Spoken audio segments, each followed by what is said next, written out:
Debate में join कर चुके हैं। वीरेंद्र जी, इस छापे को लेकर किस तरह की प्रतिक्रिया आपको मिली? इस छापे की टाइमिंग को लेकर सवाल उठाए जा रहे हैं। अखिलेश यादव ने प्रेस कॉन्फ्रेंस करके आरोप लगाया कि फ़ोन टैपिंग की जा रही है।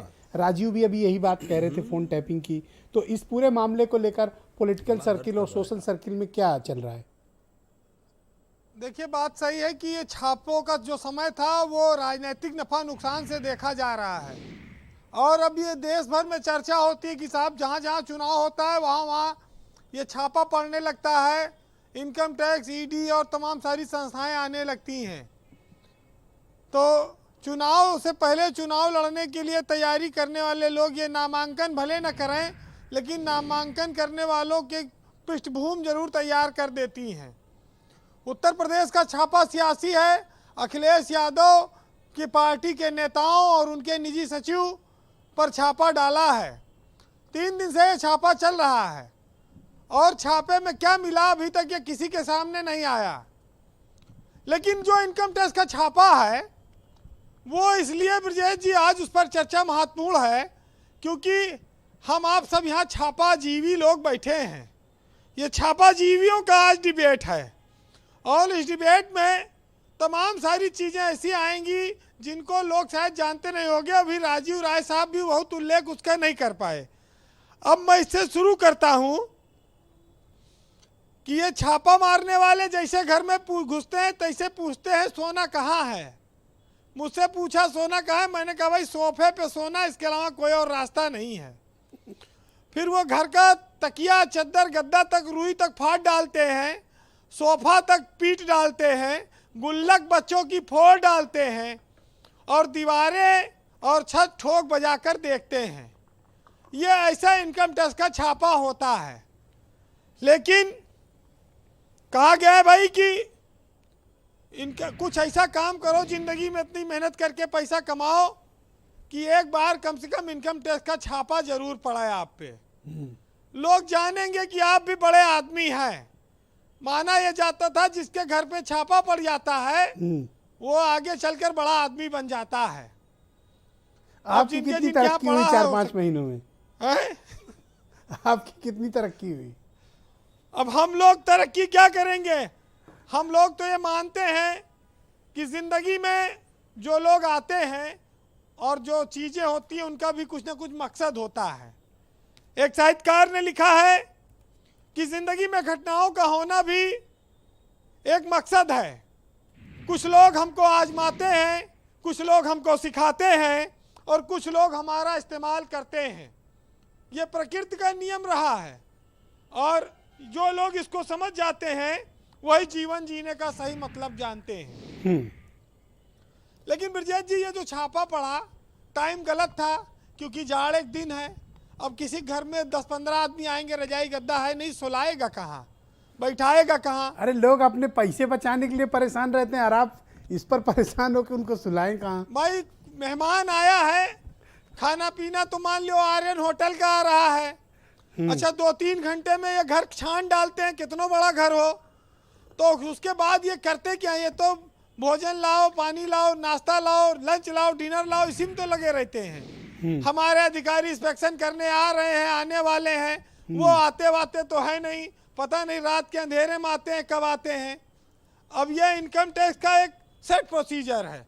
40 घंटा, 50 घंटा, 72 घंटा लोगों के घरों में छापे के एक्सपर्ट जैसे बन के बता रहे हैं। भाई हमने तो भोगा है। जिस प्रदेश में आपने सुना होगा, हम लोग देखते थे टीवी, चपरासी के घर छापा पड़ा, बोरों रुपया निकला, कई कुंतल सोना चांदी मिल रहा है। हमारे लोगों के यहाँ कुछ मिलते नहीं था और अभी इस छापे में भी कुछ नहीं मिला, कुछ पता नहीं लग रहा है। राजीव राय के यहाँ 15,000 रुपया निकला। अब राजीव राय को भाई कम से कम 10-15 लाख। राजीव इस बात से टेंशन में कि इनकी इज्जत खराब हो गई कि सिर्फ 17,000 था। हाँ, अब इनको पता नहीं आगे टिकट उकट मतलब आगे इनकी कोई सहायता मुश्किल ही करेगा कि भाई जिसके पास 17,000 हो उसको उधार देना भी रिस्क है। अरे इनको टिकट पार्टी न देगी कि खर्चा ही न कर पाएंगे, इनके पास पैसा नहीं है, ये चुनाव कैसे लड़ेंगे? ये भी इनके लिए खतरा बन गया है छापा। बड़ी बदनामी हो गई। कुछ मिल जाता तो बड़ा इज्जत सम्मान बढ़ता। लेकिन ब्रजेश जी आयकर का छापा सामान्य लोगों पर जब पड़ता है तो उनका परिवार परेशान होता है। उन्होंने कभी ऐसा अनुभव नहीं देखा होता है। उनके यहाँ 30-40 घंटे इस तरह के छोटे छोटे घरों में लोग रहते हैं। महिलाएं परेशान होती हैं, बच्चे परेशान होते हैं, खाने पीने की समस्या आती है। पता नहीं क्यों इस बात को लोग समझ नहीं पाते। लोकतंत्र में छापे का इस्तेमाल विरोधियों को दबाने के लिए नहीं होना चाहिए। हमारे यहाँ कहा जाता है कि वो जुल्म दूसरों पर मत करो जो तुम खुद न सह सको। छापा खाली भोजन पानी नाश्ता करने के लिए नहीं लंबा चलाना चाहिए। छापे में अगर कुछ न मिले तो अपने घर लौट जाना चाहिए, लेकिन ये मानते नहीं है। ये ऐसी व्यवस्था हमारे समाज में बनी हुई है। लेकिन हम लोगों को ये देखना होगा कि सरकार के जो संसाधन हैं उनका कैसा इस्तेमाल हो रहा है, कैसी चीजें होती हैं। छापा अगर टैक्स चोरी कर रहा है, उद्योगपति है, बेईमान है, काला धन कमाया है, छापा मारना चाहिए, बाहर आना चाहिए। देश की जनता की गाड़ी कमाई है। इन छापों में बड़ा पैसा खर्च होता है, कई लाख रुपया सरकार का जाता है, और अगर कुछ नहीं मिलता तब मामला गड़बड़ा जाता है। सियासी छापा ये इसलिए है क्योंकि अखिलेश यादव रथ यात्रा पर निकले हैं। दोनों जगहों पर बीजेपी की सरकारें हैं। लोग कहेंगे, लोग जानते हैं कि सरकार का सरकारी एजेंसियों पर कितना कंट्रोल होता है, तो कोई ये बात नहीं मान सकता। जी। इस छापे के राजनीतिक नफा भी है, नुकसान भी है। इसका जवाब आने वाले चुनाव में पता चलेगा। लेकिन छापे से आदमी मशहूर हो जाता है। हम आप भी मशहूर हुए और तो कोई आर्थिक लाभ नहीं हुआ। न छापे में कुछ बरामदगी कर पाए, सोना चांदी हीरा जवाहरात न, लेकिन ये जरूर है कि हम लोग नाम मिला। और पिताजी कहते थे कि नाम होगा तो सम्मान अपने आप होगा।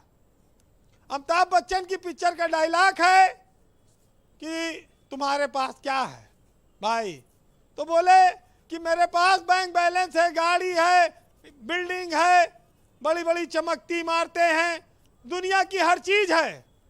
तुम्हारे पास क्या है? कहीं मेरे पास इनकम टैक्स है। तो अब जो हम लोग जमाना देख रहे हैं, अगर अमिताभ बच्चन के उस समय पिक्चर बनी होती तो शायद यही कहता। बहरहाल आज सत्ता का चरित्र अस्थाई यही रहा है, चाहे बीजेपी की सरकार हो, चाहे कांग्रेस की सरकार हो, तमाम और सरकारें रही हैं। कमोबेश सबका हाल यही रहा, विरोधियों को दबाने के लिए इस्तेमाल हुआ है। लोग इसको किसी को पिंजड़े का तोता कहते हैं, किसी को बाज कहते हैं, किसी को चील कहते हैं, तमाम सारे, किसी को बिल्ली कहते हैं, किसी को कुछ जानवर। सरकारी एजेंसियों की हालत सरकारों के इशारे पर काम करने वाली जैसी मानी गई है। लेकिन ताकत आनी और जानी है, सत्ता आनी और जानी है। कभी ये लोगों पर इसका दुरुपयोग नहीं होना चाहिए। आज 4 लाइनें कुमार विश्वास की इस उम्मीद से पढ़ूंगा कि जो लोग सुन रहे हैं आज उत्तर प्रदेश में, वो जानते हैं कि मीडिया की हालत क्या है और विपक्ष के नेताओं की स्थिति क्या है। तो सुनिएगा कि पुरानी दोस्ती को इस नई ताकत से मत तोलो, ये संबंधों की तुरपाई है, षड्यंत्रों से मत खोलो। और मेरी छेनी के लहजे से गढ़े कुछ देवता जो कल मेरे लफ्जों पे मरते थे, वो अब कहते हैं कि मत बोलो। जी, बहुत बहुत शुक्रिया आपका वीरेंद्र जी, बहुत बहुत धन्यवाद। अपने अनुभव और वर्तमान में क्या राजनीतिक परिवेश है इस